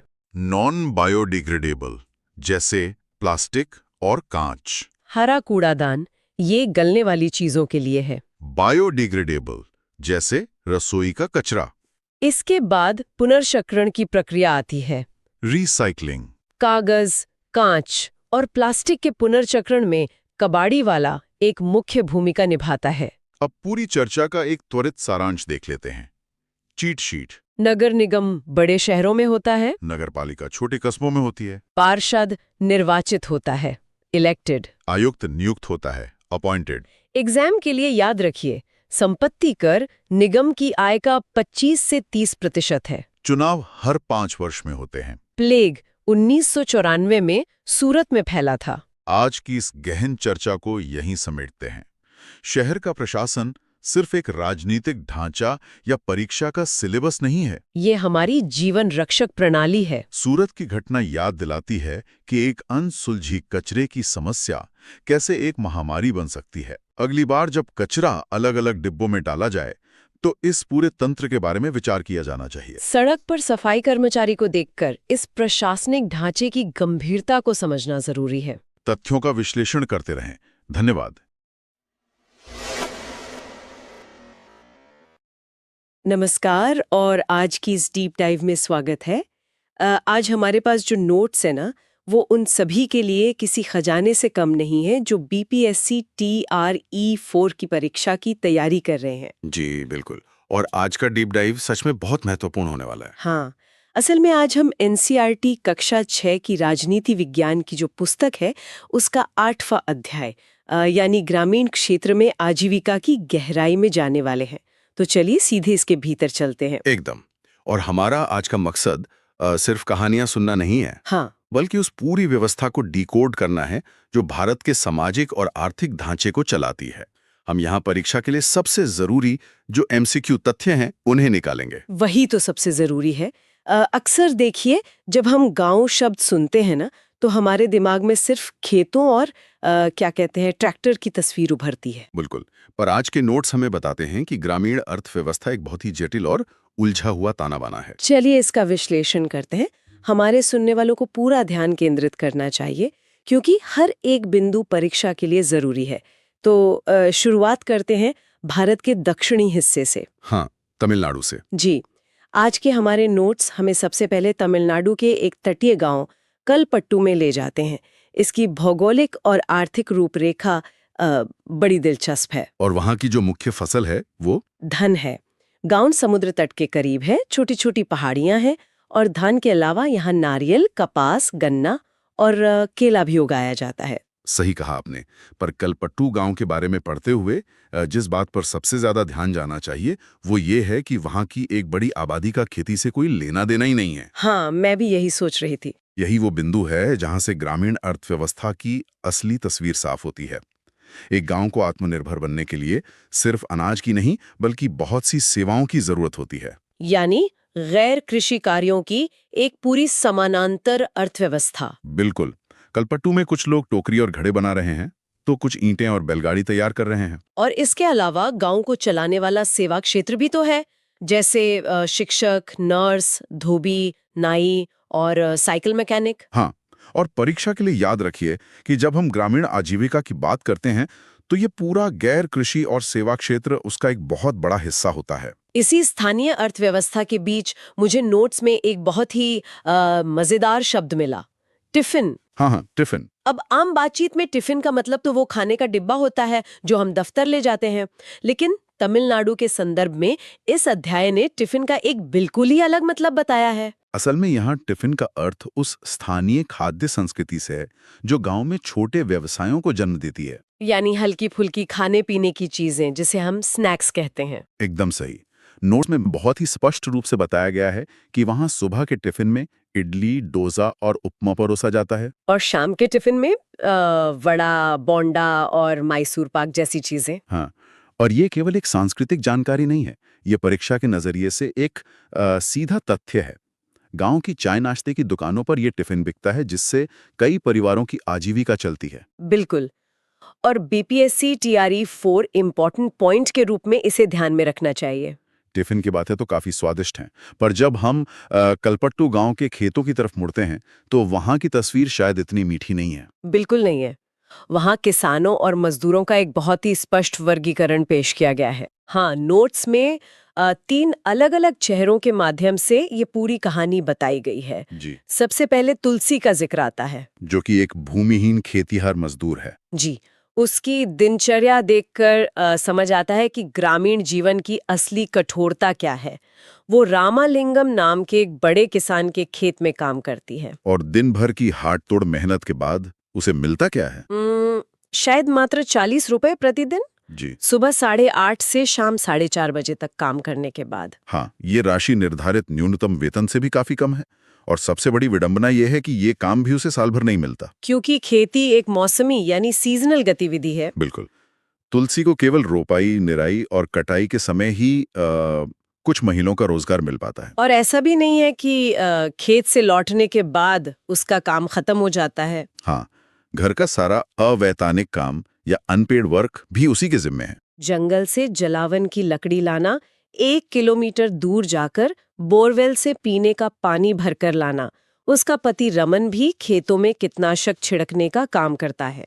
और जब खेत में काम नहीं होता तो वो नदी से बालू या पत्थर ढूंढने का काम करता है।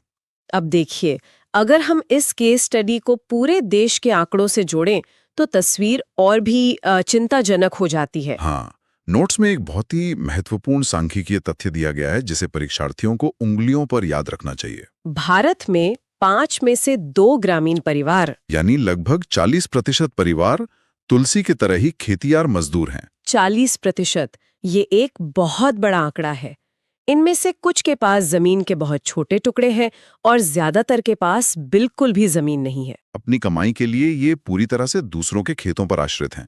और जब गांव में काम नहीं मिलता तो आजीविका की तलाश में इन्हें शहरों की तरफ जाना पड़ता है। जिसे मौसमी पलायन या सीजनल माइग्रेशन कहा जाता है। बिल्कुल सही। अब भूमिहीन मजदूरों के बाद नोट्स हमें सेकर की तरफ ले जाते हैं। सेकर को हम छोटा किसान कह सकते हैं, जिसके पास लगभग 2 एकड़ जमीन है। हाँ, अब देखने में तो लगता है कि जिसके पास अपनी जमीन है वो सुरक्षित होगा। सेकर के पास बाहर से मजदूर बुलाने के पैसे नहीं है, इसलिए उसका पूरा परिवार ही खेत में लगा रहता है। पर यहाँ एक समस्या आती है। हाँ, वही मैं पूछने वाली थी कि मैंने नोट्स में देखा कि सेकर बैंक के बजाय गांव के एक व्यापारी से कर्ज ले रहा है। ऐसा क्यों? बैंक से लोन लेना तो ज्यादा सुरक्षित होना चाहिए ना? यही वो जगह है जहां ग्रामीण अर्थव्यवस्था की सबसे बड़ी खामी उजागर होती है। यहाँ मामला सच में दिलचस्प हो जाता है। बैंक से लोन लेने के लिए कागजी कार्रवाई, गारंटी या गिरवी रखने के लिए संपत्ति की जरूरत होती है, जो छोटे किसानों के पास अक्सर नहीं होते। एकदम। दूसरी तरफ गांव का व्यापारी तुरंत बीज और खाद के लिए उधार दे देता है, लेकिन इस उधार की कीमत बहुत भारी होती है। शर्त ये होती होगी कि फसल बाजार भाव पर नहीं बेच सकते। बिल्कुल। ऋण की शर्त ये होती है कि फसल तैयार होने पर सेकार उसे खुले बाजार में या मंडी में ऊंचे दाम पर नहीं बेच सकता। उसे अपनी फसल उसी व्यापारी को कम दाम पर बेचनी पड़ती है। ये शोषण का पहला चरण है। तो एक तरह से व्यापारी ने बीज देकर फसल की कीमत पहले तय कर दी। किसान अपनी ही मेहनत की फसल का सही दाम नहीं मांग सकता। हाँ, और क्योंकि शेखर के 2 एकड़ खेत की उपज केवल 8 महीने तक ही उसके परिवार का पेट पाल सकती है, बाकी के 4 महीनों के लिए उसे अतिरिक्त आय की जरूरत होती है। इसलिए उसे उसी रामालिंगम की चावल मिल में काम करना पड़ता है। रामालिंगम जो बड़ा किसान है और अपनी गाय का दूध स्थानीय सहकारी समिति यानी कोऑपरेटिव सोसाइटी को बेचना पड़ता है ताकि रोजमर्रा का खर्च निकाल सके। दूसरी तरफ अगर देखें तो इस पूरी व्यवस्था के शीर्ष पर आते हैं रामालिंगम जैसे बड़े किसान, जिनके पास कलपट्टू गांव में 20 एकड़ जमीन है। 20 एकड़। शेखर और तुलसी के विपरीत रामालिंगम खुद खेत में कुदाल नहीं चलाता। वो तुलसी जैसे दर्जनों मजदूरों को काम पर रखता है। और वो सिर्फ खेती पे निर्भर नहीं है। उसके पास गांव में एक चावल की मिल है, बीज और कीटनाशक की अपनी दुकान है। उसके पास पूंजी है और वो आसानी से बैंकों से बड़ा कर्ज ले सकता है। हाँ, यहाँ से एक बहुत ही जरूरी अनुपात या रेशो सामने आता है। 80 बनाम 20, 80 वर्सेस 20। भारत में किसानों का वर्गीकरण कुछ इस तरह है कि 80% किसान शेखर जैसे छोटे किसान हैं, जिनकी पैदावार मुश्किल से उनके अपने परिवार की जरूरतें पूरी कर पाते हैं, जबकि केवल 20% किसान रामालिंगम जैसे बड़े किसान हैं। इन 20% बड़े किसानों का गांव की अधिकतर जमीन पर कब्जा होता है। और केवल जमीन ही नहीं, यही लोग गांव के अन्य व्यवसायों पर भी पूरा नियंत्रण रखते हैं, जैसे मिल, दुकान और सूद पर पैसा देना। ये एग्जाम के लिए एक बहुत ही डायरेक्ट पॉइंट है जिसे ध्यान में रखना चाहिए। शेखर की इस कहानी से एक बात बार बार मेरे दिमाग में आ रही है। ये कर्ज का जाल, मतलब डेट ट्रैप, आखिर काम कैसे करता है? किसान एक बार कर्ज लेने के बाद उससे बाहर क्यों नहीं निकल पाते? तो इसका पूरा मतलब क्या है? इस चक्कर को डिकोड करना बहुत जरूरी है। इसको इस तरह से समझिए। किसान इनपुट यानी बीज, खाद और कीटनाशक खरीदने के लिए ऋण लेता है। उसके बाद जोखिम आता है, जैसे सूखा या फसल खराब होना। बिल्कुल। खेती पूरी तरह प्रकृति पर निर्भर है। फसल बर्बाद होती है तो किसान कर्ज चुकाने में असमर्थ हो जाता है और फिर नया कर्ज लेना पड़ता है। हाँ, और नया कर्ज उस पर जुड़ जाता है। ये कर्ज का बोझ बन जाता है। नोट्स में इस बात पर जोर दिया गया है कि यही कर्ज का बोझ भारतीय किसानों की विपदा और आत्महत्याओं का मुख्य कारण है। ये परीक्षा के लिए एक बहुत ही जरूरी वैचारिक बिंदु है। और ये सिर्फ अर्थशास्त्र का सिद्धांत नहीं, एक भारी सामाजिक त्रासदी है। सच में ये जानकारी झकझोर देने वाली है। चलिए अब हम अपना भौगोलिक परिदृश्य बदलते हैं, क्योंकि शेखर की समस्या सिर्फ दक्षिण भारत तक सीमित नहीं है। मध्य भारत में खेती के अलावा लोग और क्या कर रहे हैं? देखिए, मध्य भारत में पूरक आय या सप्लीमेंट्री इनकम के साधन बहुत अहम हो जाते हैं। खेती के अलावा जंगल और पशुपालन आय का मुख्य साधन है। हाँ, नोट्स में उनका जिक्र है। परीक्षा के लिए एमसीक्यू तथ्य गिनते हैं। जंगल से महुआ बिनना, तेंदू के पत्ते इकट्ठा करना और शहद निकालना। और सहकारी समिति को दूध बेचना भी एक अहम जरिया है। ये सब जीवन यापन के लिए बेहद जरूरी हैं। अब यहाँ से हम सीधे पूर्वोत्तर भारत, नागालैंड के पहाड़ियों की तरफ चलते हैं। नागालैंड का जिक्र आता है तो वहाँ की एक खास केस स्टडी है। हाँ, फैजिक जिले का चिजामी गांव।